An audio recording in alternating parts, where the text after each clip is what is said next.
Get out of my house, the daughter-in-law screamed. Sweetie, you're being too emotional, the mother-in-law stammered. I'm not your sweetie.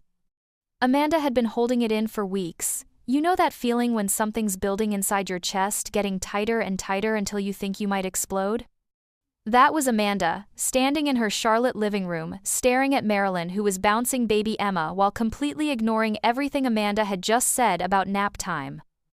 Get out of my house.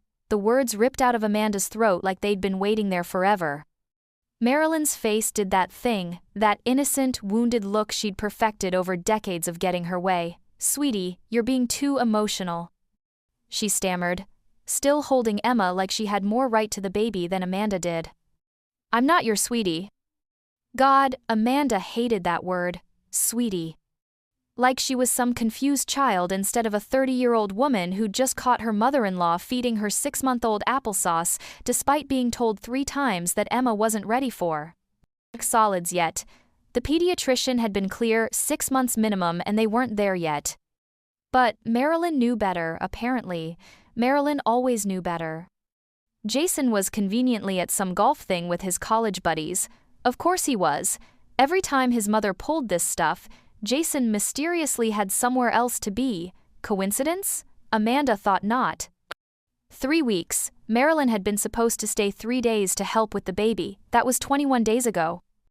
Amanda's house had become Marilyn's personal headquarters for Operation Raise Emma Properly, which apparently meant ignoring everything the actual mother wanted. The sweetie thing was the worst part. Marilyn wielded that word like a weapon wrapped in cotton candy. Recent changes can make new mothers very unstable, Marilyn said to Emma, like she was giving a medical lecture to a baby. Grandma understands, doesn't she, sweetheart? That did it. Amanda felt something snap inside her brain. You fed my baby food I specifically said not to give her. You moved her crib without asking. You threw away my breast pump parts because you thought they were unsanitary. And now you're talking about me like I'm not standing right here. Marilyn's mouth opened and closed like a fish. She wasn't used to Amanda actually fighting back. I was just trying to help. Help? You want to help? Amanda pulled out her phone. Explain these text messages to Jason where you're documenting everything I do wrong as a mother. Watching Marilyn's face go pale was almost worth 3 weeks of hell. Almost.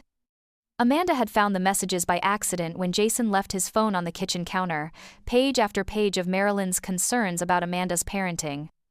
How Amanda was too protective, how the baby would benefit from more experienced guidance, how maybe Jason needed to step up and take more control. Those were just, I was worried about. About what? About me being Emma's mother instead of you?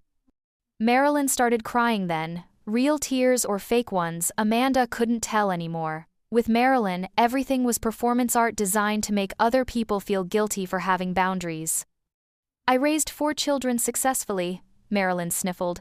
I think I know what I'm doing. Then go raise someone else's kid. This one's mine. Amanda reached for Emma, and for a second she thought Marilyn might actually refuse to give her back. The woman's arms tightened around the baby like she was considering making a run for it. Hand her over, now.